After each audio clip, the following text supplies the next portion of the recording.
Kung may totoo lang maski isa, I will hang myself in front of you.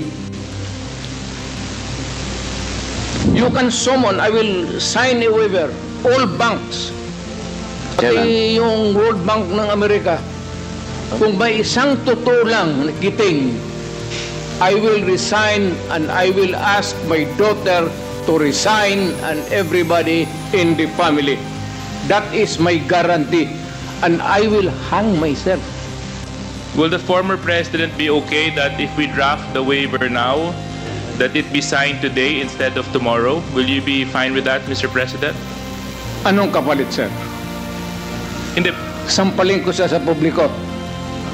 Hindi, wala naman. Hindi, ngayon na. Wala pong ganunan. Chairman. I'll give you, sasampalin ko sa Mr. Chairman, session suspended. Session suspended. Lulo mo.